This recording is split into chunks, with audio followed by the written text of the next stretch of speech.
Bonjour à tous, ravi de vous retrouver pour un nouveau numéro des Matins du Sénat, l'émission qui vous plonge au cœur des travaux des sénateurs. Et le Sénat a entamé sa série d'auditions autour du projet de loi de finances pour 2019 en examinant les budgets de chaque ministère.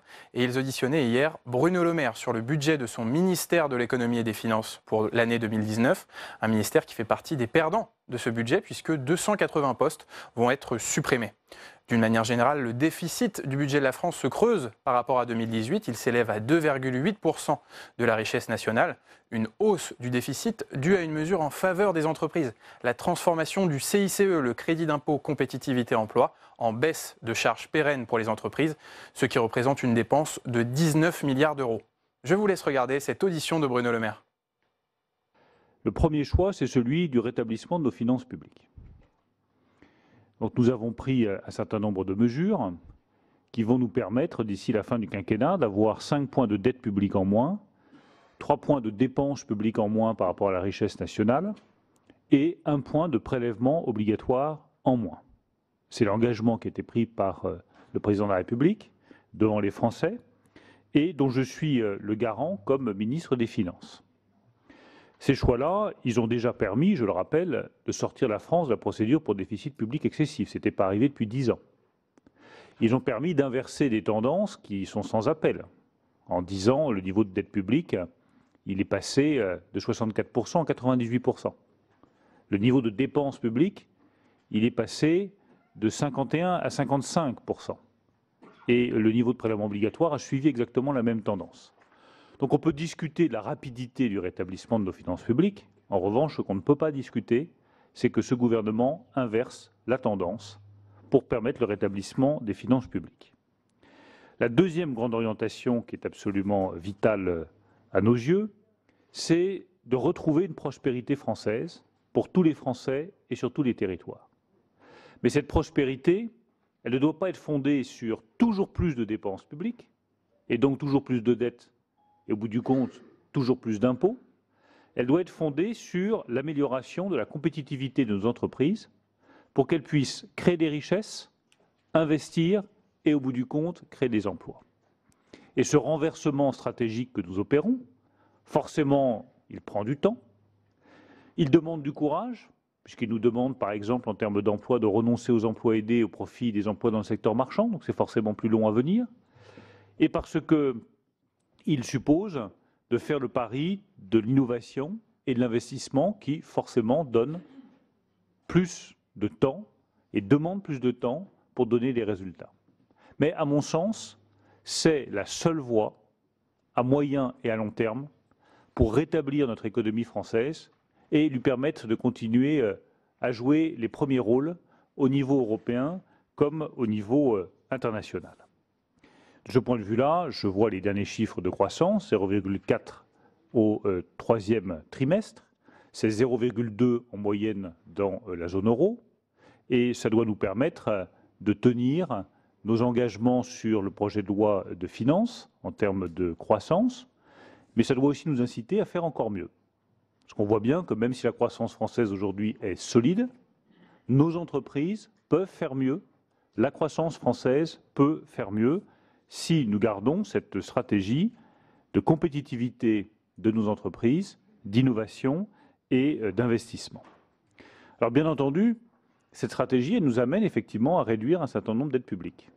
On va avoir un débat, je ne serai pas très long parce que je vais répondre à vos questions là-dessus, sur les CCI, mais moi je considère qu'il n'y a pas de raison de financer les CCI par de la taxe affectée.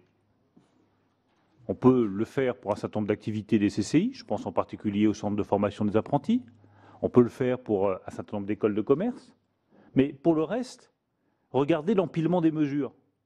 Vous avez les régions qui apportent des aides aux entreprises, certaines sont aussi apportées par les CCI, c'est parfois exactement les mêmes, et on demande aux contribuables de payer 2 fois.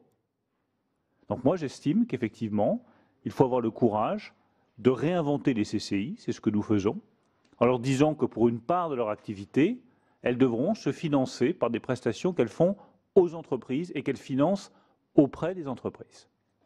Tout en veillant, on y reviendra, à ce que les CCI les plus fragiles, je pense aux CCI des zones rurales, soient préservés de cette baisse de crédit. Le troisième élément absolument clé de cette stratégie, c'est l'innovation. La rapidité des transformations technologiques à travers la planète, inutile de vous faire une description, mais ça va beaucoup plus vite que tout ce que le monde pense ou peut imaginer. Et si la France n'investit pas massivement dans l'innovation, demain, elle perdra sa souveraineté technologique.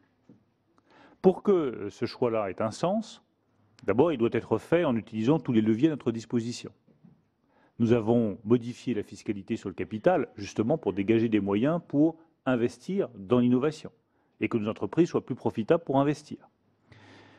L'autre instrument que nous employons, c'est la cession d'actifs, on aura l'occasion d'y revenir, de l'État dans un certain nombre d'entreprises publiques pour financer un fonds pour l'innovation de rupture qui doit permettre de financer les innovations que les entreprises privées ne financeront pas parce qu'elles ne sont pas rentables immédiatement.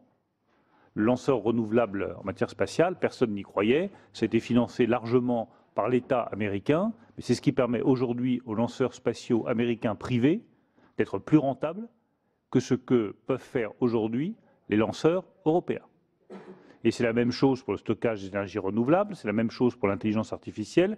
Il faut investir dans ces innovations de rupture. Le troisième élément de cette stratégie en matière de l'innovation, c'est que, et le rapport de France Industrie là-dessus est sans appel, nous innovons beaucoup dans le domaine de la recherche fondamentale, dans un certain nombre de secteurs, mais pas dans celui de la fabrication et de la réalisation des produits. Il est indispensable que non seulement nous investissions dans la pensée, mais aussi dans la fabrication. C'est le sens de la mesure que nous avons prise en matière de suramortissement sur la robotisation et sur la digitalisation. Enfin, le troisième volet de cette stratégie sur l'innovation, c'est évidemment un volet européen. Inutile de vous dire que face aux concurrents chinois et aux concurrents américains, soit nous rassemblons nos forces, soit nous disparaîtrons. Et de ce point de vue-là, on pourra parler, si vous le souhaitez, de nos stratégies en matière d'énergie renouvelable et de stockage des énergies renouvelables en particulier. Troisième élément de notre stratégie, la réduction de la dépense publique, la compétitivité de nos entreprises avec ce choix qui est fait par le gouvernement et par le président de la République en matière d'innovation, c'est la restructuration de l'action publique. Nous avons fait un certain nombre de choix, qu'il s'agisse de l'administration centrale, de la direction générale des entreprises, de la DGCCRF, pour réorienter les missions de l'État sur ce qui nous paraît aujourd'hui absolument prioritaire. C'est ce qui permet à mon ministère de réduire un certain nombre d'emplois et d'équivalents temps plein dans les années qui viennent, sans pour autant modifier la qualité du service qui est rendu aux Français et aux entrepreneurs français. Donc voilà les grands éléments de notre politique économique que je voulais vous présenter. Vous voyez qu'à mon sens, il ne peut pas y avoir de croissance durable sans restauration de nos finances publiques. Et que ce choix de la croissance durable, il passe par un investissement massif dans l'innovation. C'est ce qui doit nous permettre de conjuguer compétitivité de nos entreprises et respect de l'environnement, profitabilité de nos PME et lutte contre le réchauffement climatique. C'est la direction que nous avons voulu prendre avec le Premier ministre et avec le Président de la République, et c'est celle que nous tiendrons dans les années qui viennent, parce qu'elles doivent permettre à la France de faire sa mutation d'une économie carbonée et largement financée par la dépense publique à une économie décarbonée, respectueuse de l'environnement et dont la profitabilité ne dépend pas du niveau des impôts, mais la compétitivité des entreprises et en particulier de nos PME. Très bien, je vous remercie. Je vais donc maintenant donner la parole à nos 3 rapporteurs pour avis qui auront de façon privilégiée 5 minutes chacun et ensuite les questions pour 2 minutes. Elisabeth Lamure.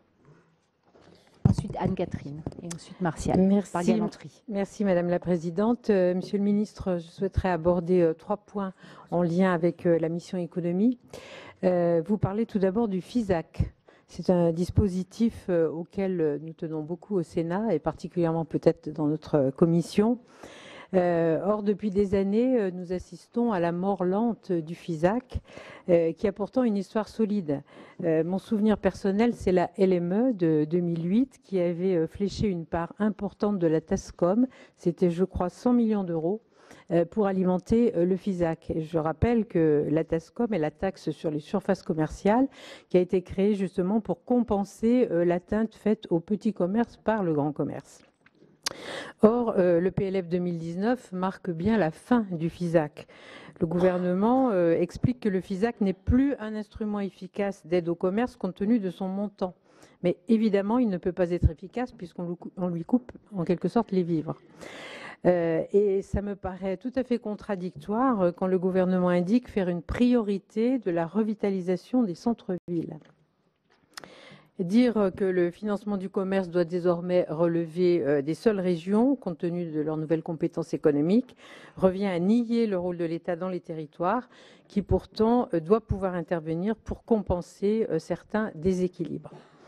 Mon deuxième point concerne le projet annuel de performance économie, qui annonce en 2019 une forte évolution des missions des directs et de la DGCCRF. C'est ce que vous avez à l'instant abordé. Est-ce que vous pouvez nous en dire davantage sur ces évolutions ? En tout état de cause, il importe qu'il y ait une coordination optimale du soutien et de l'accompagnement aux entreprises avec les autres acteurs, qui sont les agences économiques régionales, les réseaux consulaires, les opérateurs de l'État tels que BPI France et Business France. Mais encore faut-il que ces autres acteurs aient les moyens de mener des actions décisives en faveur des entreprises. Or, de fortes interrogations se posent.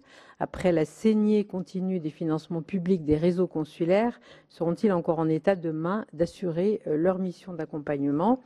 De plus, le projet de loi de finances supprime tout financement à BPI France au titre de son activité de garantie. En outre, dans le domaine de la concurrence et de la consommation, la réforme engagée va-t-elle permettre d'assurer une répartition plus claire entre ce qui relève des actions de contrôle qui doivent relever de l'État, qui doivent être approfondies, d'ailleurs l'affaire Lactalis nous l'a montré, et les actions d'information qui pourraient, elles, revenir aux acteurs du monde de la consommation, l'Institut national de la consommation et les associations de consommateurs. Quelles assurances pouvez-vous nous donner sur ce sujet, Monsieur le Ministre ? Enfin, un point sur la maquette budgétaire, puisque le découpage des actions au sein du programme 134, Développement des entreprises et régulation, est modifié.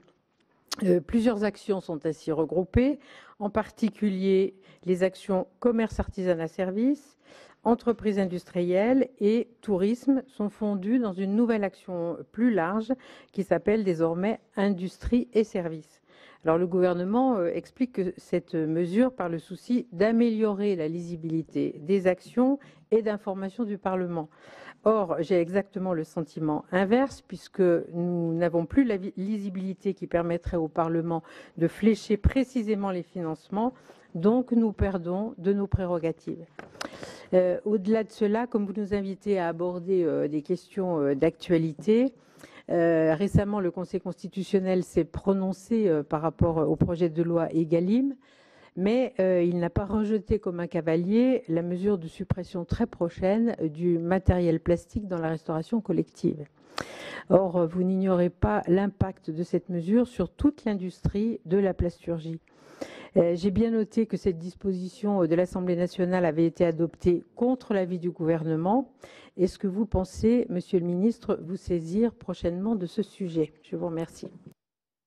Merci beaucoup, Elisabeth. Anne-Catherine Loisier, ensuite Martial Bourquin. Merci Madame la Présidente. Monsieur le Ministre, mes questions porteront sur le volet numérique et télécommunications. Sur la taxation des géants du numérique et la nécessité de rétablir un minimum d'équité fiscale avec nos entreprises, qu'en est-il, Monsieur le Ministre, du projet de nouvelle définition de l'établissement stable au sens des conventions OCDE ? Est-il susceptible d'aboutir et combien de temps devrons-nous encore supporter ce dumping fiscal provenant d'entreprises en situation oligopolistique ?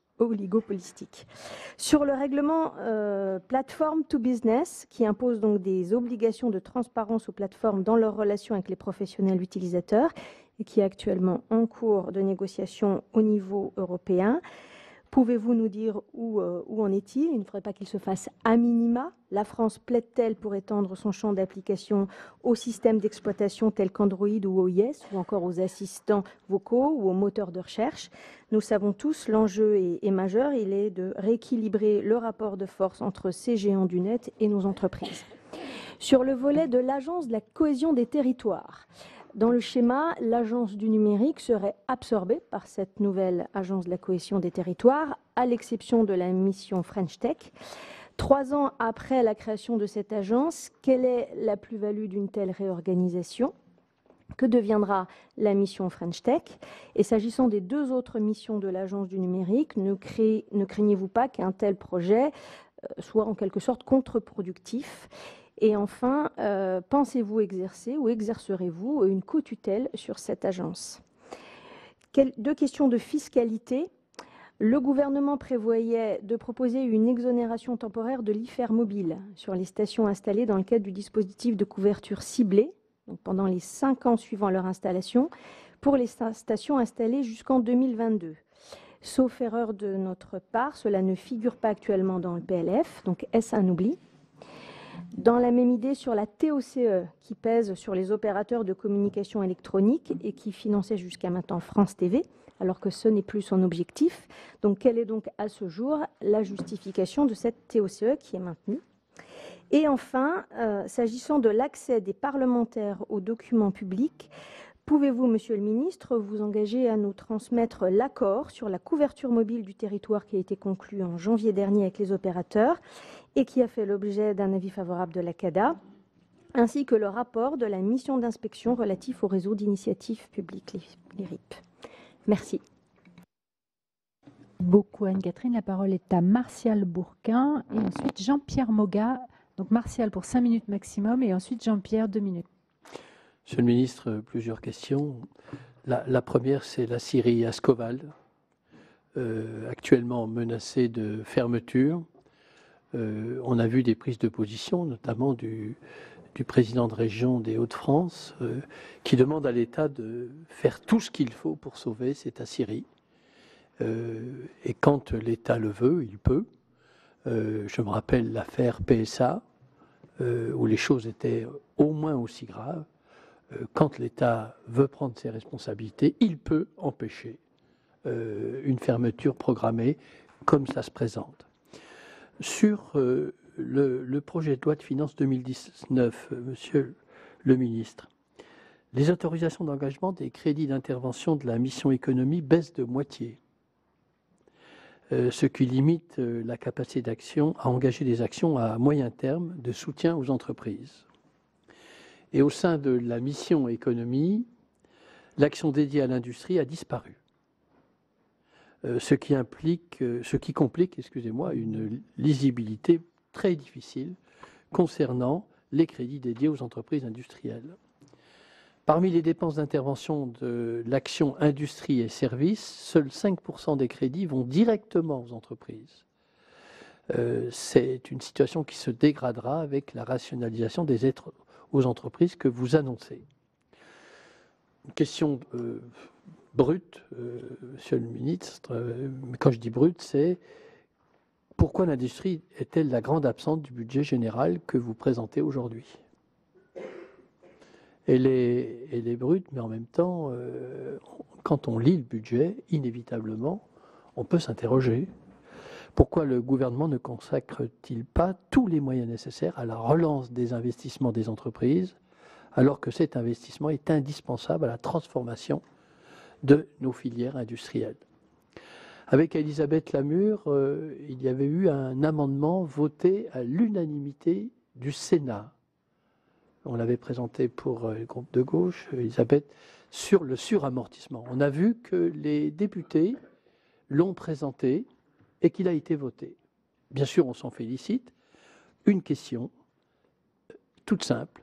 Pourquoi ne pas garder ce suramortissement jusqu'en 2021? On sait très bien que le problème que nous avons, c'est nos grands donneurs d'ordre, nos équipementiers de rang 1,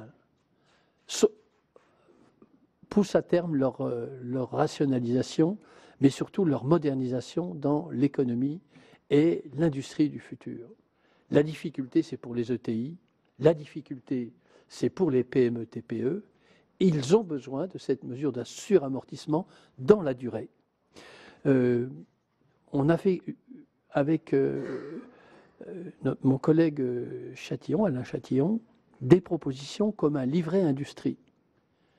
Pourquoi cette question-là, pour essayer de capter l'épargne vers l'industrie, pourquoi ces questions-là ne trouvent pas plus d'intérêt auprès du gouvernement?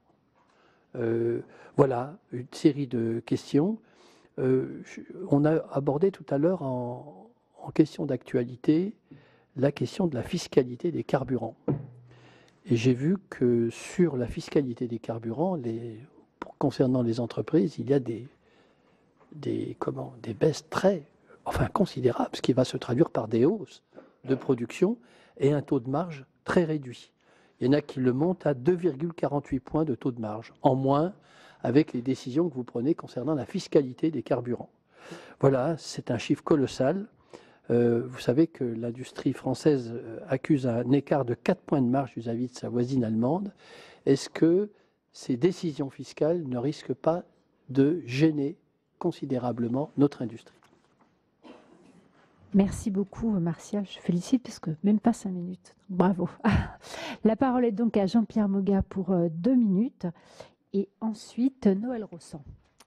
Merci Madame la Présidente. Monsieur le Ministre, Madame la Présidente, mes chers collègues, je souhaite pour ma part vous parler, Monsieur le Ministre, des conséquences de l'augmentation des carburants sur le pouvoir d'achat. Le prix du gazole a été augmenté de près de 20,6% en un an, soit 24,9 centimes en plus par litre, et celui de l'essence de 15%. En zone rurale, la voiture est le mode de transport le plus utilisé. La forte hausse du coût du carburant pénalise de façon importante les ménages et en particulier ceux habitant loin des grandes métropoles et de leurs lieux de travail. Ces zones sont souvent peu ou pas desservies en transport collectif. Cette augmentation pèse en premier lieu sur nos concitoyens aux revenus les plus modestes, sur nos agriculteurs. Pendant longtemps, les véhicules diesel ont été privilégiés et aujourd'hui, au nom de la transition énergétique et pour inciter nos concitoyens à utiliser d'autres énergies et à acquérir des véhicules plus propres, le gouvernement a décidé de taxer davantage le gazole. Cependant, les ménages les plus modestes n'ont pas les moyens de changer de véhicule. Or, le gouvernement s'est engagé par ailleurs à redonner du pouvoir d'achat aux Français. Mais l'impact du coût du carburant sur le pouvoir d'achat des concitoyens, et en particulier ceux résidant dans les territoires ruraux, produit l'effet exactement inverse. Les plus pénalisés sont ceux aux revenus les plus modestes et le monde agricole. C'est pourquoi, Monsieur le Ministre, je vous demande si des mesures sont prévues pour accompagner ceux de nos concitoyens aux revenus les plus modestes, notamment dans les zones rurales, pour favoriser l'achat de véhicules propres. En effet, dans ces zones, il n'y a pas de solution alternative du type transport collectif ou autre. La voiture reste aujourd'hui la seule solution de mobilité au quotidien.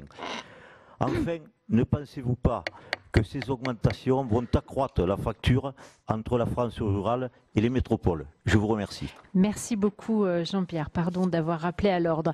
La parole est donc à Noël Rossan et ensuite à Michel Raison. Oui, merci Madame la Présidente. Monsieur le Ministre, ça va être une question très précise. Comme annoncé, la participation des constructeurs à une prime à la casse sera décidée à la fin du mois. Au regard de votre réunion d'hier avec tous les acteurs de la filière auto à Bercy, pouvez-vous nous en dire plus concernant une éventuelle avance à la prime des constructeurs ou sur le type de véhicule ciblé pour cette surprime? Enfin, 170 000 dossiers ont été déposés mi-septembre. C'est donc un succès inattendu de ce dispositif. Vous tablez sur 3 000 demandes cette année. Prévoyez-vous d'étendre ce dispositif? Merci. Merci beaucoup Noël. La parole est à Michel Raison, ensuite Patricia Moret-Richaud. Merci Madame la Présidente. Monsieur le ministre, j'aurais plein de choses à dire, mais en 2 minutes, je voudrais parler dans un premier temps des économies dont vous avez parlé, des économies des comptes publics, du rétablissement des comptes publics et des économies qui sont faites. On a quand même très nettement l'impression que les économies sont demandées aux autres, c'est-à-dire aux collectivités, aux CCI, on repique l'argent de la TASCOM, on en pique un peu partout, mais on n'a pas l'impression que les réformes structurelles de l'État sont vraiment en route.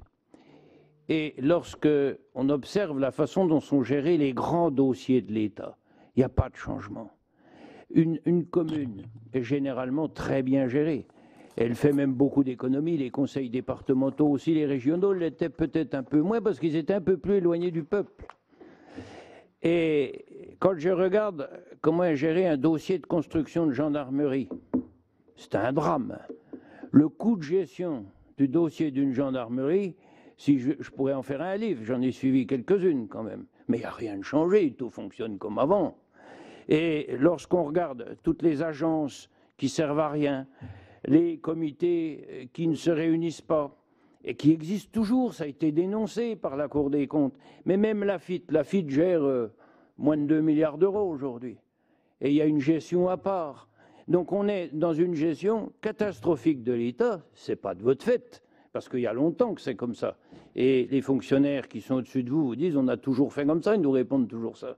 Mais il faudrait qu'on arrête de faire toujours comme ça. Est-ce que j'ai le temps encore de faire une remarque positive sur la loi Pacte? Non, alors. Concernant les PME, justement, 10 secondes.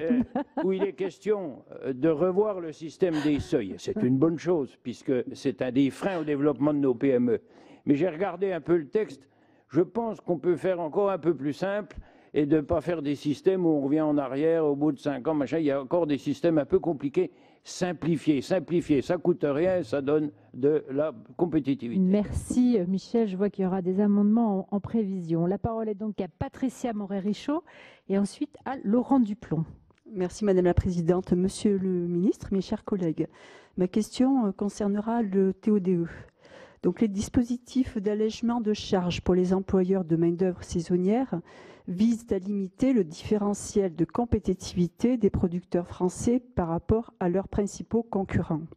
Le dispositif TODE actuel existe depuis 2010. Jusqu'en 2013, il s'appliquait à 100% jusqu'à 2,5 SMIC. Il a ensuite été ramené à 1,25 SMIC sous la présidence Hollande. Malgré ce dispositif, le coût du travail saisonnier en France demeure le plus élevé d'Europe. C'est 37% de plus par rapport à l'Italie et c'est 75% de plus par rapport à la Pologne. Le dispositif transitoire et dégressif voté la semaine dernière à l'Assemblée nationale entraînerait une hausse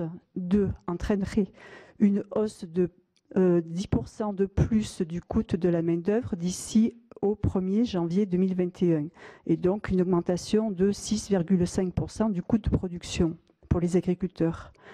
La baisse de plus du seuil de dégressivité met en danger les salariés permanents des groupements d'employeurs dont l'emploi saisonnier a été pérennisé en CDI par le regroupement d'exploitation et qui bénéficient du régime d'allègement TODE. Le dispositif tel que voté est donc très impactant pour les employeurs de main-d'œuvre saisonnière. Par conséquent, Monsieur le Ministre, pouvez-vous nous dire quelles mesures seront mises en place pour pallier aux freins qui impactent la compétitivité de nos entreprises agricoles? Merci Patricia. La parole est à Laurent Duplomb et ensuite Daniel Laurent. Merci Madame la Présidente. Monsieur le Ministre, permettez-moi une petite remarque.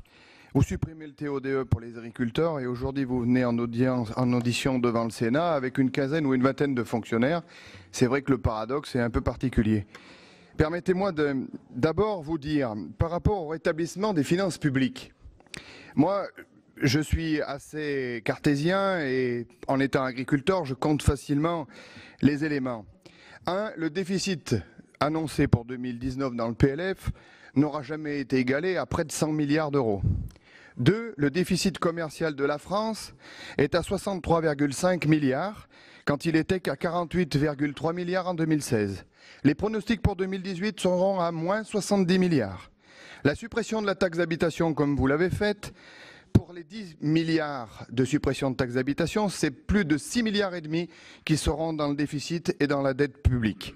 Le déficit public est à moins 2,5% du PIB, alors que l'Allemagne est à plus 2,4% du PIB. Nous sommes à 6 fois au-dessus de nos partenaires européens. La dette publique est à 98,7% en 2018 et peut-être à plus de 100% à la fin du mandat du président de la République.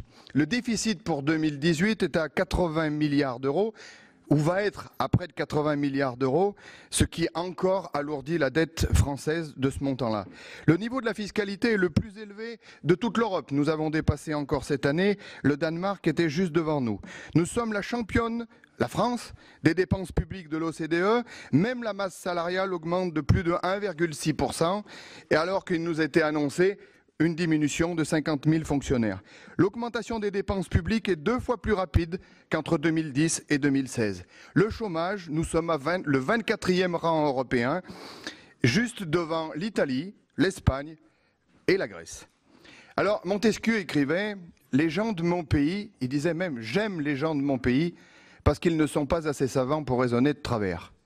Ben écoutez, moi je suis comme les gens de mon pays, je ne raisonne pas de travers, mais quand je vois tous ces chiffres, je ne crois pas du tout qu'on soit dans le rétablissement des finances publiques. Et vis-à-vis du contribuable, la seule chose qu'ils se disent aujourd'hui et qu'ils me disent, c'est qu'ils payent, toujours ils payent, mais qu'ils ne voient rien changer et encore moins rien s'améliorer. Merci Laurent. La parole est à Daniel Laurent et ensuite Jean-Marie Jensen.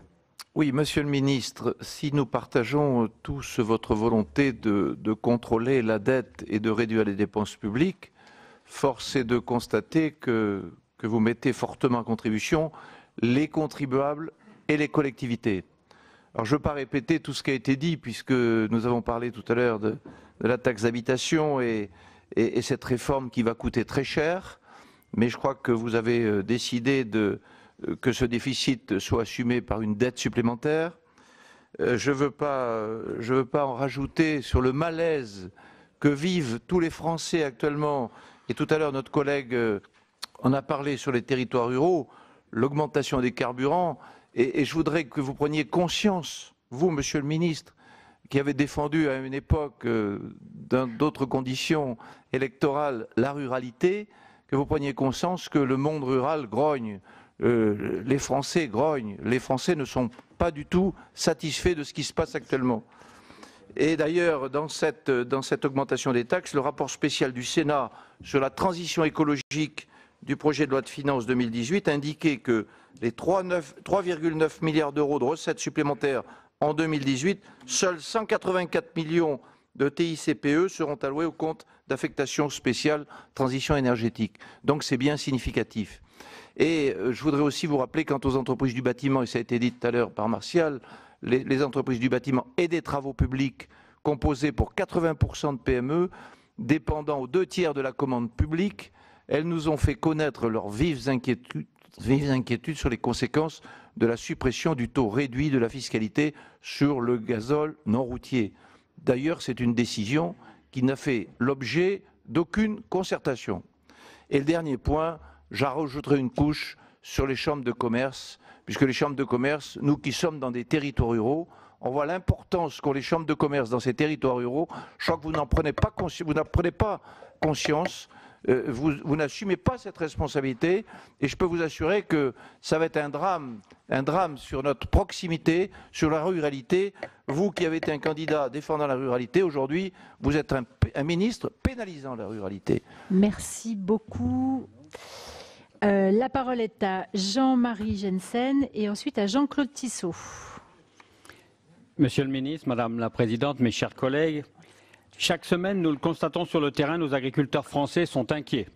Inquiets devant les nombreuses incertitudes et questions en suspens auxquelles ils sont confrontés. Dans le contexte du Brexit et de la négociation de la politique agricole commune post-2020, ils ne savent pas à quoi ressemblera la PAC de demain. Qu'en sera-t-il des montants des aides, de leur répartition, du maintien du modèle communautaire et d'une concurrence juste au sein de l'Union européenne? Par ailleurs, les craintes se multiplient devant les accords de libre-échange internationaux, CETA et Mercosur, qui interroge sur la qualité des produits, la garantie d'une concurrence loyale et de prix de vente rémunérateurs. Dans ce contexte, le projet de loi Finances 2019 doit montrer des signaux forts aux professionnels du monde agricole, des garanties pour cette année 2019 et sur les suivantes. Cela passe par un maintien des crédits alloués au monde agricole, mais aussi et surtout un soutien sur le long terme à une stratégie agricole française ambitieuse et réaliste. Ainsi, pouvez-vous nous garantir que le soutien à l'agriculture est une priorité du gouvernement et un axe fort du PLF 2019 ? Merci beaucoup Jean-Marie. La parole est à Jean-Claude Tissot. Merci Madame la Présidente. Monsieur le Ministre, je vais être bref.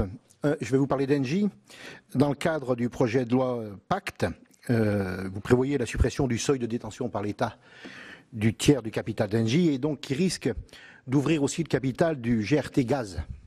Et moi, je vais simplement vous poser une question très précise à propos des actifs justement de GRT Gaz, c'est-à-dire le réseau de distribution de gaz. C'est un réseau qui maille le territoire français de façon entière, complète. Donc comment vous imaginez la cession de ces actifs? Parce qu'on ne peut pas l'imaginer comme une vente à la découpe. Il faut bien évidemment que chaque Français soit logé à la même enseigne et aussi la garantie que chaque Français ait vraiment la possibilité de continuer d'avoir le gaz chez lui. Ça, c'est ma première question. Ma deuxième question, ce même groupe Engie mène aujourd'hui une politique de délocalisation de ses centres d'appel vers les pays à bas coût. Si cette politique continue de perdurer, c'est 3000 emplois qui risquent de disparaître. Donc je voudrais avoir votre avis à ce sujet-là. Et puis, dans le cadre de la loi Pacte également, vous avez prévu de supprimer les taxes à faible rendement. Et il y en a une particulièrement qui a attiré notre attention, c'est la taxe qui devrait être payée pour les recherches d'hydrocarbures, pour les entreprises qui font des recherches d'hydrocarbures. Alors, c'est peut-être un hasard du calendrier, mais en tout cas, aujourd'hui, Total est à la veille de commencer des recherches en Guyane, et donc, normalement, on devrait payer cette taxe. Mais puisque vous la supprimez, eh ben, il va être affranchi de cette taxe. Alors, c'est sûrement un hasard du calendrier, j'ose pas imaginer que vous ayez pu calculer ça aussi justement, mais Total, quand même, en fin de cette année, c'est plus 45% de bénéfices nets au troisième trimestre, soit 4 milliards. Donc on peut bien imaginer quand même qu'ils auraient pu participer à l'effort que vous demandez, Monsieur le Ministre, à tous les Français. Merci. Merci Jean-Claude. Alors nous allons faire une petite pause dans les questions pour avoir un premier jeu de réponses. Mais je voudrais dire à tous mes collègues que ne vous inquiétez pas, vous êtes inscrits. J'ai encore une douzaine de personnes qui se sont inscrites. Voilà. Monsieur le ministre. Merci beaucoup. Je préfère qu'on fasse ça en deux temps parce qu'il y a beaucoup de questions. On permettrait de faire peut-être deux remarques préalables qui concernent toutes les questions qui m'ont été posées. La première, c'est une grande révélation. Je ne suis plus ministre de l'Agriculture.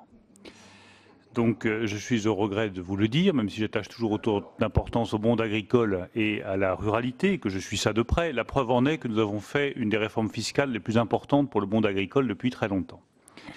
La deuxième, c'est d'inciter certains à faire attention dans les jugements parfois un peu lapidaires sur le gouvernement. Parce que quand on regarde la situation que nous avons trouvée en arrivant en termes d'endettement public, de dépenses publiques et d'augmentation des impôts, je le redis, nous inversons une tendance à la dégradation constante des finances publiques depuis 10 ans. Vérifiez les chiffres, et je vois parfois beaucoup de contradictions, mais j'y reviendrai, entre ceux qui nous disent qu'il faut accélérer la réduction des dépenses publiques, mais dès qu'on fait une proposition de réduction des dépenses publiques, par exemple sur les CCI, là, il n'y a plus personne. Donc soyez cohérents. Elisabeth Lamure, sur le FISAC, voilà par exemple un exemple très concret, effectivement, nous supprimons le FISAC. Moi je suis élu local comme vous, depuis des années, et j'ai fait utilisation du FISAC. Ça m'a permis d'ouvrir notamment un restaurant dans une petite commune de l'Eure, ça a aidé à la réalisation de ces travaux. Bon, très bien. Si on estime que ce genre de saupoudrage peut être efficace, très bien. Moi je n'y crois pas. Et je ne pense pas qu'avec un FISAC à 15 millions d'euros, ce soit l'instrument efficace pour revitaliser les centres-bourgs.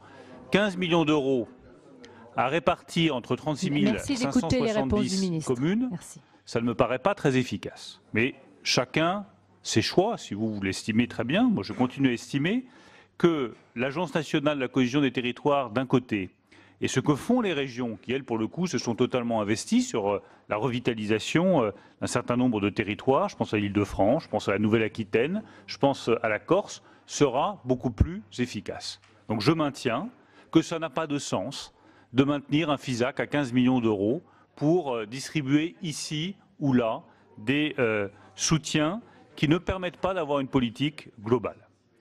S'agissant des directs, alors on nous dit, là encore, le mérite que nous avons, c'est celui de la cohérence. On ne peut pas nous reprocher de ne pas faire assez sur la réduction des emplois publics, et lorsqu'on transforme les directs et qu'on l'on réduit significativement les directs, nous dire, mais attendez, il ne faut surtout pas réduire les agents des directs. Moi, je maintiens, et je l'ai dit aux agents des directs, que oui, en termes d'accompagnement des entreprises, de politique économique, il faut recentrer les missions des directs, et ça doit nous permettre de réduire le nombre d'équivalents temps plein dans les directs. Vous voyez, vous ne me prendrez pas en défaut de cohérence, ni en défaut de volontarisme. S'agissant de la DGCRF, même chose. Moi, j'estime que l'on peut avoir dans cette mission essentielle qui est le contrôle de la répression des fraudes, une redéfinition des missions qui soit plus essentielle. Et on ne peut pas à la fois me dire aller plus loin dans la réduction des dépenses publiques et des emplois publics, et puis en même temps me reprocher de vouloir réorganiser la DGCCRF. Et j'irai comme ministre de l'économie et des finances, tant que j'aurai cette mission, au bout de la redéfinition du rôle de la DGCCRF. Est-ce que la DGCCRF a encore vocation à contrôler la mousse des aires de jeu dans vos communes? Eh bien moi je dis non. Et il y a un moment donné, on se retrouve face à des décisions. Parce que c'est très bien d'aller proclamer urbi et torbi qu'il faut réduire les dépenses publiques, réduire la dette, mais il y a toujours un moment où ça se résume à des décisions, à des gens, à des administrations, à des sous-directions, à des personnels qu'il faut aller voir, à qui il faut l'expliquer. C'est pas si simple que ça. C'est pas uniquement un trait de plume sur une feuille. C'est des personnels à qui il faut expliquer le sens de ce que l'on fait. Et moi, depuis 17 mois, je vois mes agents de la DGCCRF, à qui je rends hommage, ils font un travail remarquable. Je vois les agents des directs à chacun de mes déplacements et je leur dis oui, on va vous faire évoluer et vos missions vont être redéfinies. Et c'est comme ça que vous les remplirez mieux, tout en étant économe de l'argent du contribuable. S'agissant de la DGCCRF, il y a effectivement, Elisabeth Lamure l'a parfaitement souligné, un enjeu absolument essentiel, c'est la sécurité sanitaire. J'ai été 3 ans ministre de l'Agriculture. J'ai eu la tutelle de la DGAL. Est-ce que ça a du sens de garder encore aujourd'hui, d'un côté, le contrôle sanitaire de la DGAL sur un certain type d'aliments jusqu'à ce qu'ils arrivent en rayon, et ensuite la DGCRF qui prend le relais en fonction du moment où le produit arrive dans le rayon? Moi, je réponds non. Et j'estime qu'il est indispensable aujourd'hui de réfléchir à la manière dont on va réorganiser ces contrôles. Et j'ai demandé à l'IGF de nous faire une mission d'étude sur ce sujet-là pour nous ouvrir des options sur les rapprochements possibles entre DGAL et DGCCRF, avec un seul objectif, la sécurité sanitaire de nos compatriotes. Et croyez-moi bien, là-dessus, nous ne ferons jamais d'économie ou de politique de bout de chandelle. Il s'agit juste d'avoir le dispositif le plus efficace et de tirer, comme vous l'avez dit, Madame la Présidente, toutes les leçons du scandale sanitaire Lactalis. Sur la BPI France, je rappelle que nous lui avons permis de récupérer des dividendes qui sont importants, 140 millions d'euros, ça explique les choix budgétaires que nous faisons. Quant au matériel plastique, moi je retiens exactement ce que vous avez dit, l'industrie de la plasturgie elle est importante, et je vous confirme que je souhaite que nous regardions comment est-ce que nous pouvons accompagner mieux l'industrie de la plasturgie que ce qui a été voté pour le moment. Parce que je pense que ce qui a été voté en l'état fait courir à l'industrie de la plasturgie des risques en termes d'emploi qui sont importants, notamment dans des territoires qui sont des territoires fragiles. Anne-Catherine Loisier, sur l'établissement stable et la taxation des GAFA. Je livre ce combat depuis maintenant 14 mois. Je pense que nous sommes arrivés à la fin du combat, au sens où, désormais, il est plus temps de discuter, il est plus temps d'examiner la solidité technique de la proposition de la Commission, elle est solide. Il s'agit juste de décider. De décider si, oui ou non, l'Europe accepte que Google, Amazon, Facebook et autres géants du numérique soient taxés 14 points de moins que toutes les autres entreprises en France et en Europe. Ma réponse est catégoriquement non. Nous avons réussi à convaincre un certain nombre de partenaires, 19 aujourd'hui sur 27. Nous avons une proposition de la Commission qui est solide. Et tous les arguments que l'on me présente pour s'opposer à cette taxation des géants du numérique ne résistent pas à un examen solide et honnête. On me dit, mais ça pourrait menacer l'industrie automobile. C'est ce que disent notamment un certain nombre d'industriels en Allemagne. Je leur ai expliqué que non. Nous allons taxer la commercialisation de données lorsque vous allez vous inscrire sur un site Internet ou lorsque vous allez utiliser une publicité que vous donnez vos coordonnées personnelles. Oui, ça mérite d'être taxé. Mais lorsqu'un industriel automobile relève des données liées à l'usure du pneu ou à l'usure des freins ou à la résistance de la carrosserie à ses sous-traitants pour obtenir une amélioration du produit, ces données ne seront pas taxées. Elles ne rentrent pas dans le champ de la taxe. Donc, il n'y a pas de raison de s'inquiéter, comme je l'entends de l'autre côté du Rhin, pour l'industrie automobile, puisque les données concernées ne sont pas dans le champ de la taxe. On me dit, mais il faut une solution à l'échelle de l'OCDE, une vraie solution internationale. Je dis oui et 3 fois oui. Et moi, je suis prêt, dès qu'il y aura une solution au sein de l'OCDE, à abandonner le projet européen et la décision européenne. Je suis même prêt à envisager que nous n'appliquions la décision européenne que s'il n'y a pas d'alternative dans une durée donnée du côté de l'OCDE. Ça devrait être de nature à rassurer tous nos partenaires de l'OCDE. D'autres, enfin, me disent, mais tout cela va irriter les Américains et le secrétaire au Trésor américain, le Sénat américain, nous reproche de prendre des décisions unilatérales. Avouez que de la part de l'administration de Donald Trump, ça ne manque pas de sel. Mais si on pense que c'est en faisant preuve de faiblesse que nous amènerons l'administration américaine à évoluer sur ce sujet, je pense que nous nous trompons. Donc pour toutes ces raisons, l'Union européenne doit désormais décider. J'en rajoute une dernière qui est liée à l'actualité. Aujourd'hui, un certain nombre d'États européens sont en train de se dire si l'Europe n'est pas capable de prendre de manière collective la décision de taxer les géants du numérique, nous allons le faire de manière individuelle. Le chancelier de l'échiquier britannique, Philip Hammond, vient d'annoncer que dans le budget britannique de 2019, il y aurait une taxation des géants du numérique. Quel échec pour l'Europe si, au lieu d'avoir une réponse collective, nous avons une somme de réponses individuelles. Donc je le redis, il est temps de décider. Je l'ai dit à mon homologue allemand la semaine dernière à Berlin, où j'ai passé une journée à négocier avec lui. Et j'estime qu'à la prochaine réunion des ministres des Finances européens, mardi prochain, à Bruxelles, il doit y avoir une avancée pour montrer que nous déciderons sur ce sujet avant la fin de l'année 2018. Dès mardi prochain, il doit y avoir une avancée au niveau des ministres des Finances européens, faute de quoi la France en tirera toutes les conséquences.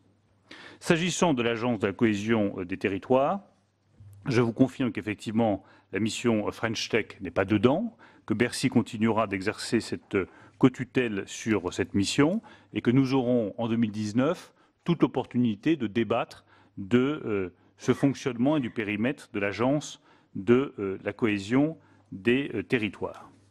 Enfin, est-ce qu'on peut avoir une transparence sur les différentes conventions ? Moi, je suis toujours favorable à la transparence. En règle générale, je transmets beaucoup de rapports qui me sont donnés pour que les parlementaires soient les mieux informés possible. Martial Bourquin sur Ascoval. Je fais tout ce qui est possible. Depuis maintenant 10 mois pour trouver une solution pour cette aciérie. Je rappelle que Ascométal, qui est le groupe auquel appartenait Ascoval, a été racheté il y a quelques mois par le groupe suisse Schmolz-Bickenbach. Que ce groupe appartenait auparavant, comme vous le savez, à Vallourec et que cette aciérie Ascométal appartenait, Ascoval appartenait à Vallourec. Quand la reprise a été décidée par un tribunal de grande instance, ce n'est pas le gouvernement qui décide des modalités de reprise. Le périmètre de la reprise d'Ascométal par Schmolz-Bickenbach ne comprenait pas le site spécifique d'Ascoval à Saint-Saulve et les 280 salariés qui vont avec. Donc ce qui était envisagé à ce moment, c'était la liquidation judiciaire du site d'Ascoval à Saint-Saulve et de l'aciérie qui allait avec.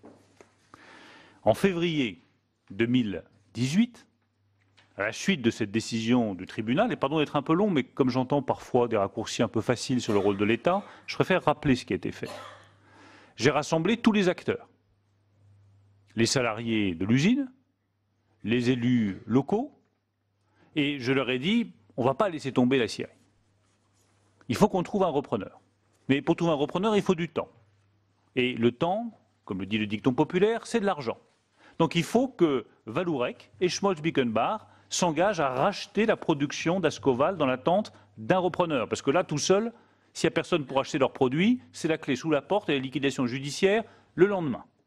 J'ai obtenu, à la suite d'une réunion musclée, très musclée, l'accord de Schmolz-Bickenbach d'un côté, de Vallourec de l'autre, pour racheter un tarif supérieur au tarif du marché l'ensemble de la production du site d'Ascoval, sur une durée d'1 an qui court jusqu'à la fin du mois de janvier 2019. Cette décision, qui n'a l'air de rien, coûte plusieurs dizaines de millions d'euros à Schmolz-Bickenbach et à Vallourec. J'ai également obtenu, avec l'aide de Xavier Bertrand,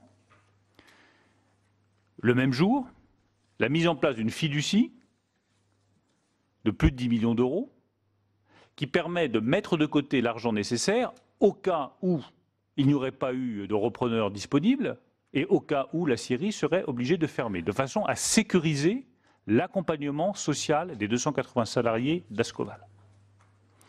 Dans l'intervalle, nous avons reçu des dizaines et des dizaines, plus de 100 propositions de reprise, qui chacune ont été étudiées par les services de l'État. Une seule a été jugée crédible. C'est l'offre d'Altifort. Cette offre d'Altifort, j'estime qu'elle est crédible sur le fond, qu'elle ouvre des perspectives pour l'aciérie d'Ascoval, mais il y a deux difficultés. La première, c'est une difficulté de financement. La deuxième, c'est une difficulté de carnet de commande. Et je verrai demain les salariés, d'ici 1 heure, le conseil que nous avons saisi pour nous donner un avis extérieur sur le sujet. Je ne prendrai aucune décision qui soit des illusions pour les salariés. Donc nous allons continuer à travailler sur ces deux points. Le premier, c'est celui du financement. Il faut trouver environ, les chiffres varient, de 180 à 250 millions d'euros à investir dans le site d'Ascoval, de façon à ce qu'on puisse y réaliser une tréfilerie qui réalise des fils de haute valeur ajoutée qui puissent être vendus sur de nouveaux marchés. Car aujourd'hui, Ascoval n'est pas en mesure de fournir ses produits. Deuxième élément clé, au-delà du financement, et je rappelle qu'aujourd'hui, au maximum, Altifort peut mettre 10 millions d'euros. Donc il nous manque de 180 à 240 millions d'euros. Sur ce premier point du financement, je redis que nous allons nous battre pour le trouver en mettant toute l'énergie nécessaire, et je redis que l'État est prêt à mettre 1 euro d'argent public par euro d'argent privé investi, ce qui est un effort considérable. Enfin, deuxième aspect, il faut trouver des débouchés, il faut qu'il y ait un carnet de commandes. Parce que s'il n'y a pas de carnet de commandes, moi je veux bien faire semblant, je veux bien vendre des illusions, mais je sais qu'à la fin des illusions, il y a de la colère. Donc aujourd'hui c'est difficile, je le dirai demain aux salariés en rentrant un peu plus dans le détail, je vais attendre de voir ce que me dit aujourd'hui le cabinet de conseil dans quelques instants. Je vais me battre, je n'ai pas la solution à l'heure où je vous parle, ni sur le financement, ni sur le carnet de commandes, mais tant qu'il y a la moindre possibilité, le fil ne serait-ce que le plus ténu, pour maintenir cette aciérie ouverte, nous le tirerons jusqu'au bout et nous ferons tous les efforts pour y parvenir. C'est la garantie que je donnerai demain aux salariés. Mais je ne suis pas là pour vendre des rêves, je ne suis pas là pour vendre des illusions. Les aciéries et le monde de la métallurgie, c'est un monde de réalité. Et ces réalités-là, il vaut mieux les avoir affrontées avant plutôt que les subir après. Tout cela s'inscrit, je le redis, dans une stratégie industrielle plus globale, sur laquelle je veux aussi insister un instant. Elle repose sur 3 piliers fondamentaux. D'abord, améliorer la compétitivité coût de nos entreprises industrielles. Ça passe par une fiscalité sur le capital qui soit plus légère, parce que ces entreprises sont fortement consommatrices de capital. Et donc, si la fiscalité sur le capital est trop lourde, il n'y a pas d'investissement et il n'y a pas de profitabilité. La compétitivité coût, c'est aussi la baisse du coût du travail. Et la transformation du CICE en allègement de charges définitif va donner une perspective aux entreprises industrielles en termes du coût du travail qui vont nous rendre compétitifs. Avec encore une interrogation, c'est sur les industries avec des qualifications élevées, puisque le CICE ne va que jusqu'à 2,6 SMIC. Est-ce qu'au-delà de ces 2,6 SMIC où il y a l'allègement de charges, il est judicieux d'envisager un allègement de charges supplémentaire? Les uns diront, je vous donne le débat, parce que c'est un vrai débat qui mérite d'être ouvert. Les uns vous diront, mais au-dessus de 2,6 SMIC, le taux de chômage est à 5%, donc rien ne justifie qu'on baisse les charges. Les autres vous diront, si, parce que c'est précisément là qu'il faut être compétitif, et c'est là que nous le sommes moins par rapport à nos voisins allemands. Je suis prêt à avoir ce débat avec tous les secteurs industriels concernés. Enfin, le dernier élément de la compétitivité coût, vous savez que c'est un de mes grands chevaux de bataille, c'est les impôts de production. Les impôts de production pèsent trop lourdement sur la compétitivité de nos entreprises industrielles. Et ces impôts de production, je le rappelle, qu'ils sont à la fois nationaux et locaux. Là, il y a un effort collectif à faire, et je considère que dès l'année 2019, il faudra que nous regardions comment, où, avec qui nous pouvons envisager cette baisse des impôts de production, parce qu'elle est clé pour la compétitivité de nos entreprises industrielles. Le deuxième pilier de notre stratégie, c'est l'innovation. Mais l'innovation, je tiens vraiment à le dire, ne suppose pas ce leitmotiv que j'entends trop souvent de la destruction créatrice. Moi, je ne crois pas à la destruction créatrice. Je pense qu'il faut créer sur la base des acquis dont nous disposons. Et si je me bats autant pour Ascoval, pour Blanquefort à Bordeaux, le site de Ford, comme je suis battu pour GMS, comme je me bats désormais pour Bosch à Rodez, c'est parce que je n'ai jamais cru un instant qu'en fermant une entreprise ou une usine, il y en avait 10 qui allaient ouvrir derrière. Je ne crois absolument pas à cela. Je pense qu'il faut maintenir son potentiel de production le plus possible, en faisant tous les efforts nécessaires, et dans le même temps, préparer l'industrie du futur et innover pour rester au plus haut niveau technologique. Et de ce point de vue-là, oui, il n'y a peut-être pas de crédit budgétaire spécifique, mais je rappelle que nous avons maintenu l'intégralité du crédit impôt recherche et que le Premier ministre a sanctuarisé le crédit impôt recherche et que j'ai pris la décision de ne surtout pas toucher au crédit impôt recherche à la suite des recommandations du Premier ministre, alors même qu'on avait toutes sortes de recommandations pour le réduire ici ou là. Et que nous avons mis en place le Fonds pour l'innovation de rupture qui doit permettre aussi de rattraper notre retard en matière d'innovation de pointe. Enfin, sur le suramortissement, ces 2 ans qui ont été décidés par le Premier ministre, ça doit nous permettre de rattraper notre retard en termes de digitalisation et de robotisation. Et moi, je serais très heureux qu'il y ait une évaluation faite sur ce suramortissement au bout de 2 ans, et puis nous verrons bien. Moi, je suis persuadé que c'est efficace. Et d'ailleurs, ça a été pris par un autre gouvernement précédemment, une mesure de suramortissement général qui a donné de bons résultats. Je suis persuadé que ce suramortissement spécifique sur robotisation, digitalisation, permettra à un certain nombre de PME de rattraper leur retard. Je fais d'ailleurs une toute petite incise, pardon d'être un peu long dans mes réponses, mais je vais être très détaillé.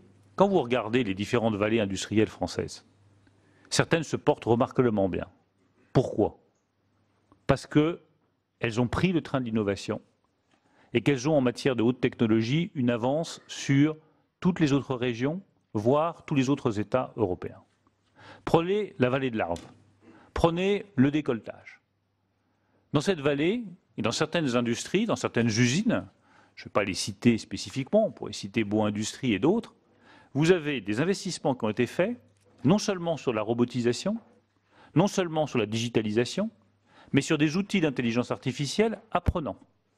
C'est-à-dire que ce n'est pas simplement qu'ils disposent de données, d'une somme de données qui font la qualité du produit dans la fabrication, c'est qu'ils ont une capacité à avoir des robots qui corrigent la qualité de la pièce au moment où celle-ci est en train d'être réalisée.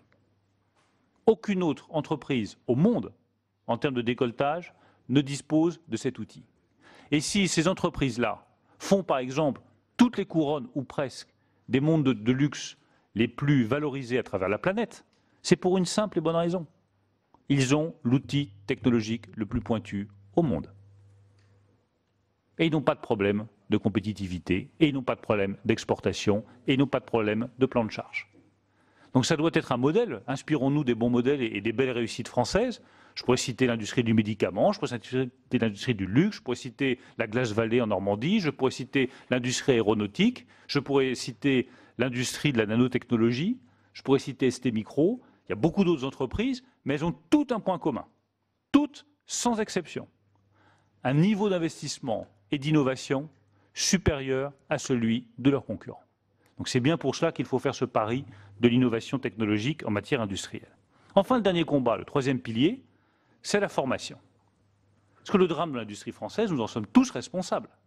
Tous.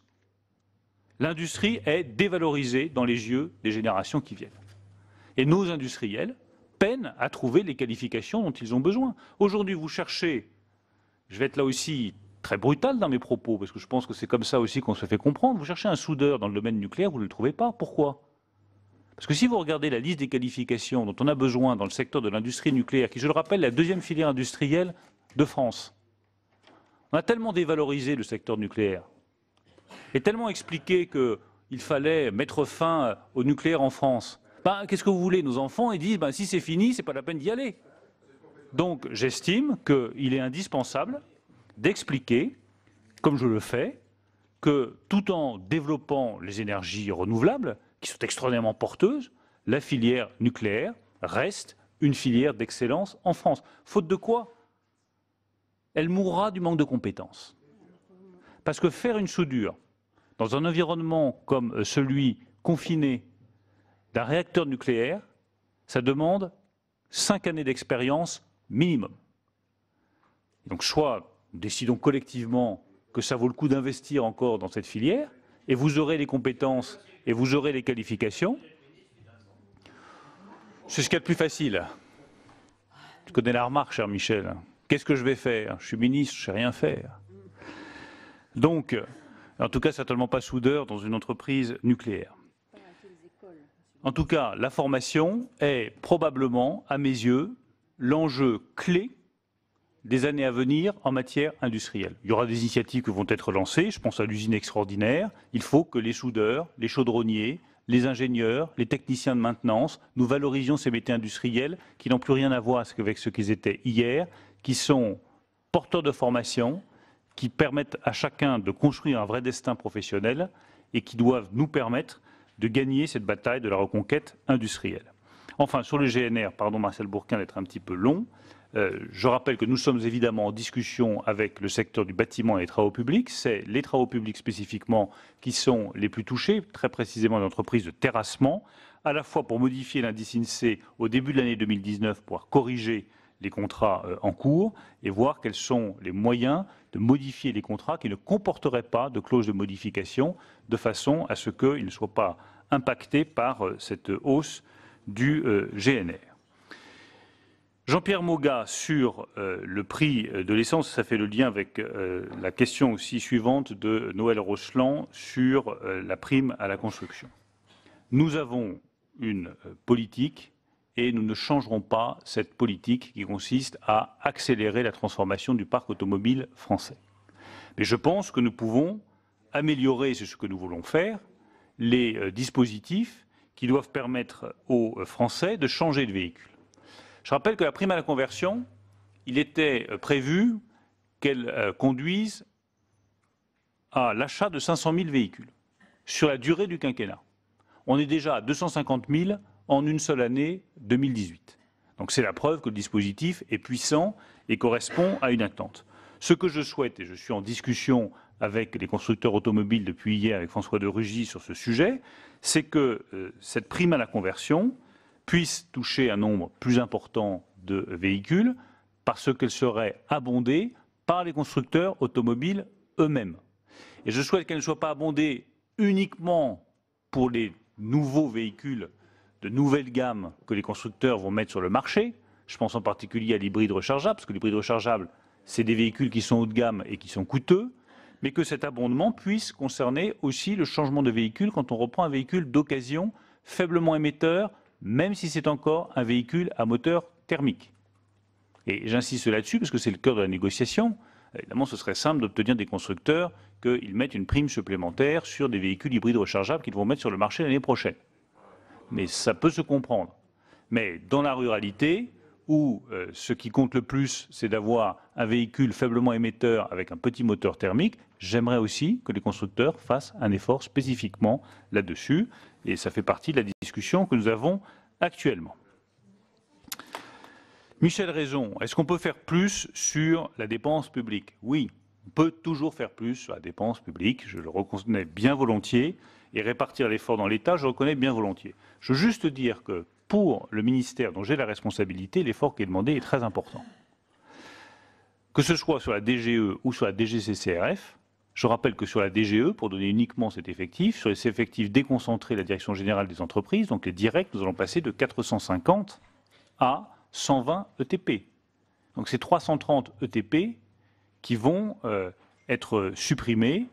Il y aura des mesures d'accompagnement, chaque agent sera reçu d'ici la fin de l'année, d'en trouver des solutions pour chaque agent, mais c'est un effort considérable qui est demandé. Je pense que c'est l'exemple aussi d'une transformation en profondeur qui est faite pour le ministère dont j'ai la responsabilité.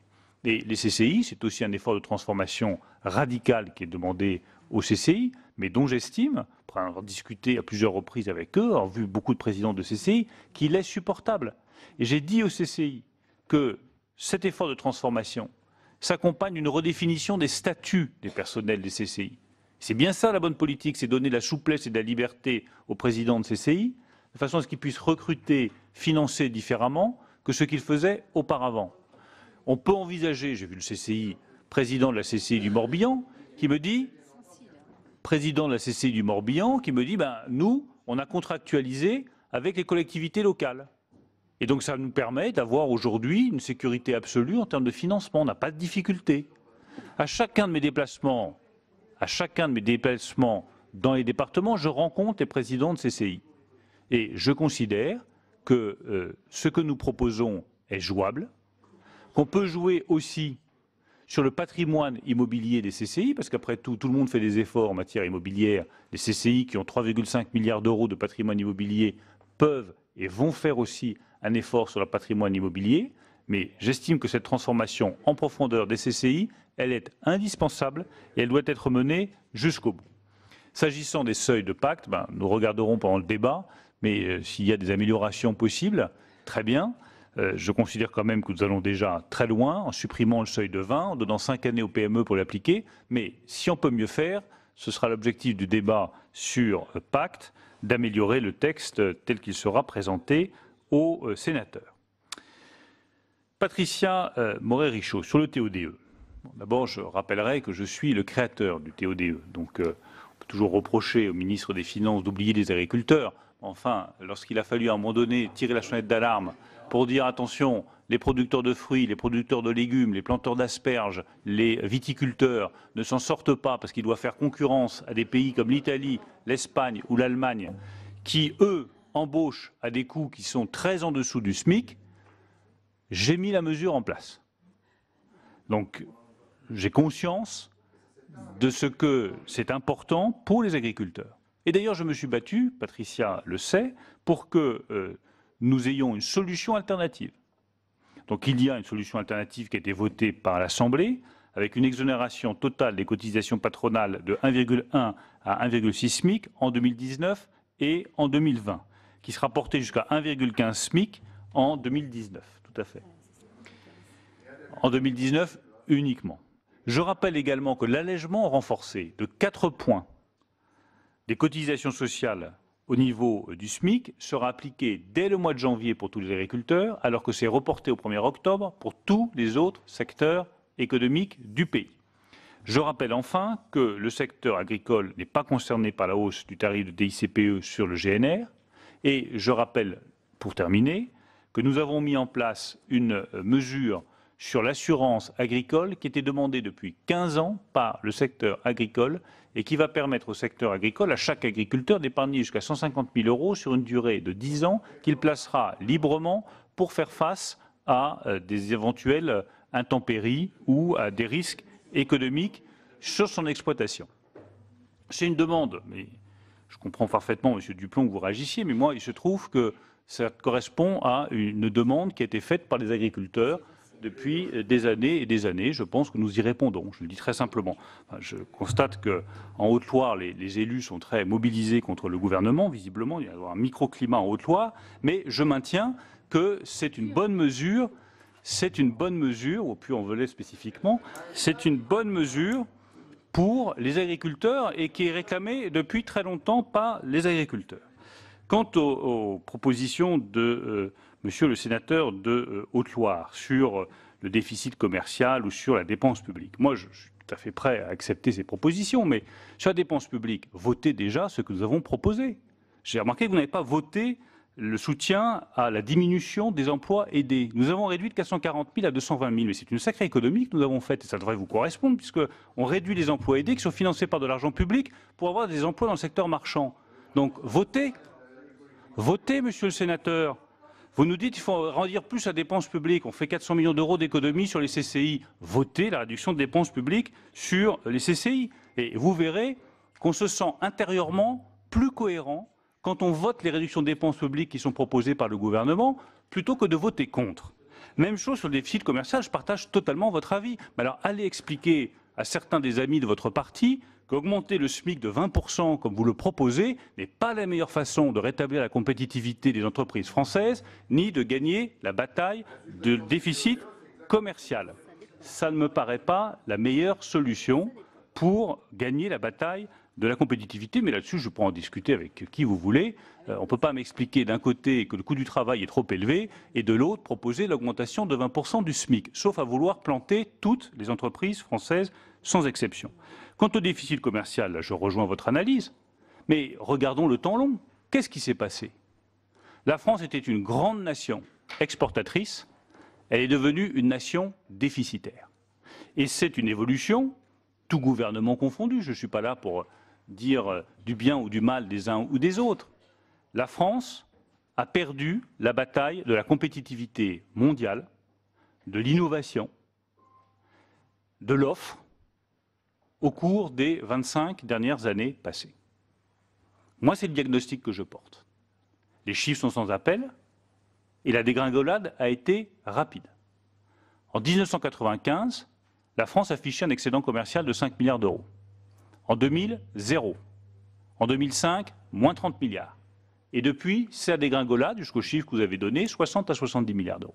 Pourquoi? Parce qu'au moment où nous ouvrions le marché intérieur à d'autres nations qui avaient des coûts de production plus faibles, qui avaient des coûts salariaux plus faibles, et à un moment où les premières révolutions technologiques exigeaient de se robotiser et d'accélérer l'innovation, la France n'a rien changé à son modèle économique. Et elle est restée les deux pieds dans le même sabot. Eh bien, j'estime qu'il y a urgence à corriger cela en faisant le choix que nous faisons d'une politique de l'offre qui affirme haut et fort qu'il faut améliorer l'offre industrielle, améliorer l'offre agricole, améliorer l'offre de services français pour avoir des produits qui impliquent plus de valeur ajoutée et qui nous permettent de gagner cette bataille du commerce extérieur. Et on peut prendre des exemples dans tous les secteurs de réussite. Prenez dans l'exemple agricole, pas très loin de chez vous, la filière Comté. Voilà une filière qui a su à un moment donné dire il est urgent de monter en gamme, il nous faut une AOC, il faut des critères de production très stricts, il faut limiter le volume et il faut faire monter le prix.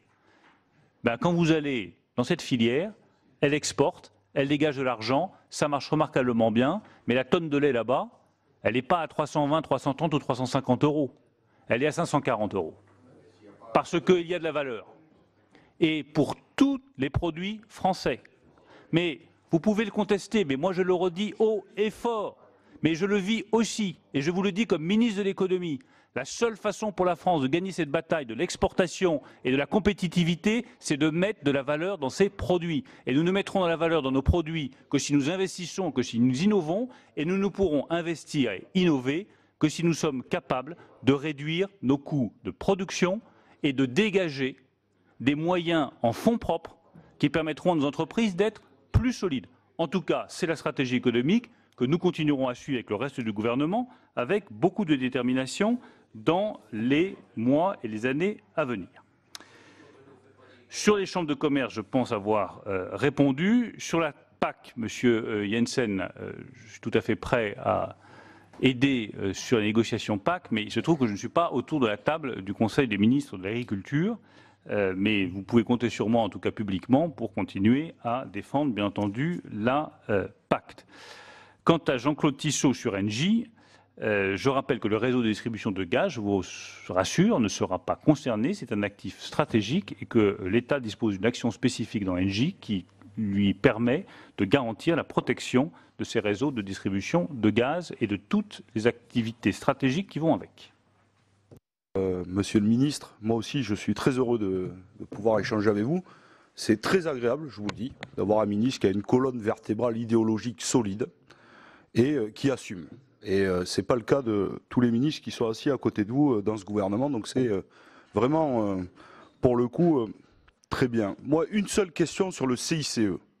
Dimanche matin, je me suis levé avec le Parisien et votre interview. Et sur une seule chose, la journaliste ou le journaliste vous interpellait sur justement la trésorerie abondante du CICE et sur le risque de dividendes versés aux actionnaires. Et vous répondez, ce serait une grave erreur. L'argent du CICE et des baisses de charges qui représentent 20 milliards, a priori plutôt 21 milliards cette année, de trésorerie supplémentaire, doit aller à l'investissement, l'innovation et l'emploi. Ces mesures, les entreprises les ont demandées, ce n'était pas sous votre gouvernement auquel vous appartenez, c'était sous le gouvernement socialiste, on se rappelle tous du PINS, 1 million d'euros de Pierre 1 million d'emplois de Pierre Gattaz, on n'en a pas vu la couleur. Par contre, l'argent a été évidemment donné.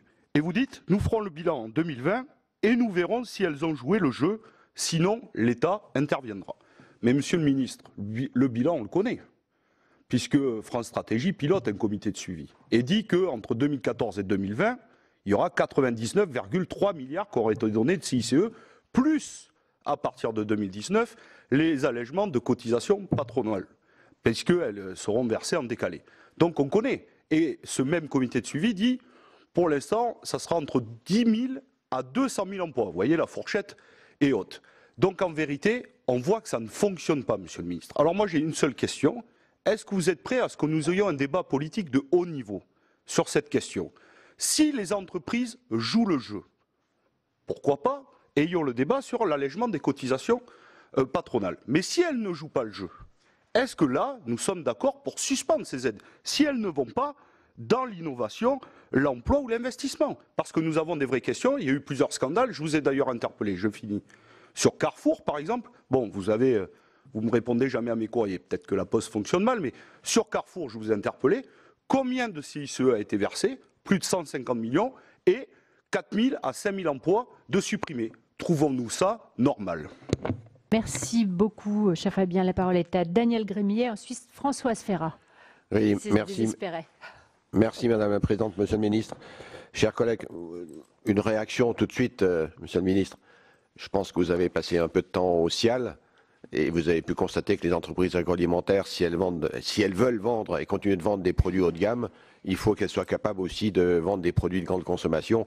Vous ne vendrez pas une demi-palette de Comté si vous n'êtes pas capable de fournir 3 ou 4 palettes d'Emmental ou de Brie. Je le dis en passant parce qu'il ne faut jamais prendre les raccourcis trop rapides.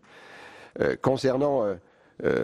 voudrais vraiment vous féliciter sur le sujet de la réforme fiscale. Un bon point, mais un carton rouge. Pourquoi vous supprimez la DPI? Pourquoi l'agriculture va perdre sa capacité pour investir? Donc je ne pense pas que ça soit une demande des organisations professionnelles. Je le dis parce qu'on va payer très cher la suppression de la DPI sur le budget 2019. Je voudrais faire ensuite un lien avec ce qui a été dit par mes collègues sur les taxes sur les carburants. Parce qu'en matière économique, Monsieur le ministre, les choses sont un peu plus complexes. Quand vous avez des femmes et des hommes qui sont payés au niveau du SMIC, qui ont absolument besoin de la voiture pour aller travailler, qu'est-ce qui va se passer pour que les choses se passent correctement, par respect vis-à-vis des salariés? Eh bien, l'entreprise, effectivement, va devoir contribuer aux charges nouvelles que vont devoir supporter les salariés pour aller travailler.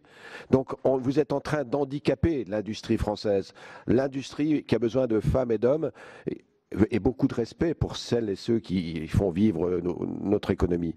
Donc, moi, je le dis parce que je crois qu'on est en train de se tromper de chemin.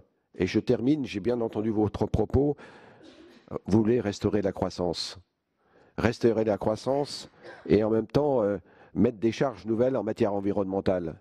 Je souhaiterais, Monsieur le Ministre, que ce pari, vous le réalisiez de la même manière que la réponse que vous avez faite à Anne-Catherine Loisier tout à l'heure, que je partage complètement, et on vous encourage sur Google et compagnie. Mais si vous ne le faites pas au niveau de la matière, en matière environnementale, nous le vivons dans les Vosges, et je termine par cela, l'entreprise Viscas, qui est en train de délocaliser une partie de son activité, ça fait des décennies qu'elle travaille, une entreprise américaine qui part en Pologne. Pourquoi elle part en Pologne? Parce que le contexte dans lequel on l'a fait évoluer n'est plus aussi favorable qu'on veut bien le dire, Monsieur le Ministre. Ouvrons les yeux. Je voudrais vous interroger sur la vente des actions que l'État détient dans Aéroports de Paris, Engie et la Française des Jeux. Le produit de ces ventes est estimé à 10 milliards d'euros. Ces actions ont rapporté au cours de la période passée jusqu'à 1,5 milliard d'euros. Au plus haut, c'était en 2012, et 850 millions d'euros au plus bas, c'était en 2017.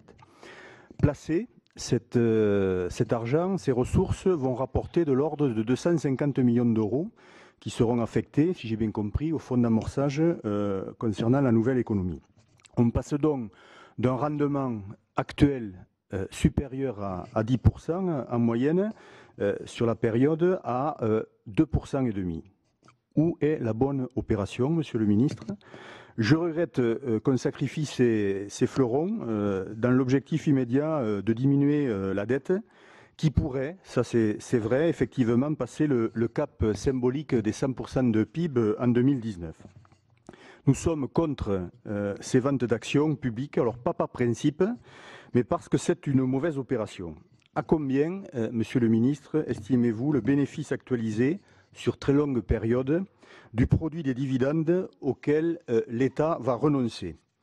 Il faudrait, en tout cas on le souhaite tous, je pense ici, éviter le fiasco, le grand fiasco des autoroutes qu'on a vécu en 2005, qui a coûté et qui coûte encore très cher aux Français.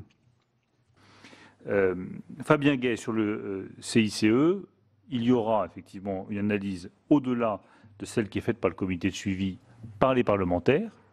Et je redis avec beaucoup de fermeté que ce CICE est fait pour améliorer la compétitivité coût des entreprises et leur permettre d'investir, pas de verser des dividendes supplémentaires. Donc ensuite, chacun est averti. On ne peut réussir une politique que si chacun joue le jeu. Nous, on crée un cadre. Mais ce n'est pas nous qui pilotons les entreprises.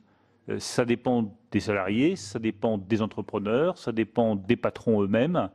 Chacun doit prendre ses responsabilités. Mais le rôle du gouvernement, c'est de dire très clairement, si chacun ne joue pas le jeu, bon, on sera forcé d'en tirer là aussi les conséquences. Le CICE n'est pas fait pour verser plus de dividendes. Le CICE est fait pour permettre aux entreprises d'être compétitives et d'investir. Et comme tout cela est fait en toute transparence, qu'il y a non seulement l'analyse du comité de suivi, mais qu'un certain nombre de parlementaires, notamment députés, vont se saisir de ce sujet, chacun doit savoir qu'en 2020, les parlementaires, le comité de suivi regarderont de près ce qui a été fait des 20 milliards d'euros de trésorerie supplémentaires qui ont été accordés aux entreprises en 2019. Daniel Grémillet, je n'oublie pas effectivement la question des mentales, sur laquelle je me suis beaucoup penché à un certain temps quand il y avait un centre d'usines qui était menacé. Je dis simplement qu'il faut viser cette qualité, même si vous avez raison, sur un centre de produits, c'est la compétitivité coût qui fera la différence, notamment sur les produits de première nécessité. S'agissant de la DPI, je veux simplement insister sur un point, enfin 2 points. Le premier, c'est que de toute façon, elle a été contraire aux règles européennes, et donc si on ne la modifiait pas, on risquait de se faire rattraper par la patrouille assez rapidement. Et croyez-moi, comme ancien ministre de l'Agriculture qui a dû récupérer 500 millions d'euros d'aide accordée illégalement aux agriculteurs, je préfère ne pas prendre de dispositions contraires aux règles européennes, parce qu'on se fait toujours rattraper à un moment ou un autre par la patrouille. Et enfin, deuxième chose absolument essentielle, nous avons prévu dans l'assurance récolte que les agriculteurs pouvaient investir et se servir de cet argent pour investir. Donc ça, c'est un point absolument clé du dispositif qui est mis en place, c'est que ce n'est pas uniquement de l'épargne de précaution, ça peut être aussi de l'épargne pour l'investissement. Franck Montaugé, sur les cessions d'actifs, je ne voudrais pas être trop long là-dessus, mais l'objectif, c'est bien de redéfinir la place respective de l'État et de l'entreprise dans notre société. Moi, j'estime que sur ADP, tout ce qui est activité stratégique, contrôle des frontières, contrôle des personnes, les questions de redevances, les questions de tarifs, doivent rester dans la main de l'État et resteront dans la main de l'État. Et je veux vous donner une garantie, nous ne referons pas les erreurs qui ont été faites sur les autoroutes, notamment sur les tarifs, puisque les redevances aéroportuaires continueront à être fixées tous les 5 ans avec l'État, et que nous ne laissons pas la liberté des tarifs, parce que c'est l'erreur qui a été faite sur les autoroutes, je le reconnais bien volontiers, puisque j'assume mes responsabilités, j'étais directeur de cabinet du Premier ministre à l'époque. Et effectivement, on n'a pas fait de dispositions sur les tarifs. On en tire les conséquences aujourd'hui, et il y aura des dispositions pour surveiller les tarifs, et que l'État participe à la définition des tarifs aéroportuaires. Quant à la logique derrière tout ça, c'est d'avoir 250 à 300 millions d'euros de revenus réguliers par an, c'est-à-dire 2,5 à 3 milliards d'euros, pour investir dans l'innovation de rupture. Et voilà pour cette audition de Bruno Le Maire sur le budget de son ministère de l'économie et des finances pour 2019. Les sénateurs ont dénoncé la hausse des taxes sur les carburants qui pénalisent les ménages, mais aussi les entreprises et de nombreux secteurs économiques comme l'industrie. Et puis, durant cette audition, il a été question de l'aciérie Ascoval à Saint-Saulve dans le Nord, qui est menacée de fermeture. Ces 280 salariés pourraient perdre leur emploi. Et tous les regards se tournent vers l'État qui cherche une offre de reprise sérieuse, avec ou sans Vallourec, l'actionnaire d'Ascoval, en difficulté financière. Et aujourd'hui, il y aura une réunion cruciale au ministère de l'économie avec le Premier ministre Édouard Philippe et tous les acteurs de ce dossier. Vous pouvez voir et revoir tous nos programmes sur notre site internet publicsénat.fr. Je vous souhaite une très bonne journée sur les chaînes parlementaires.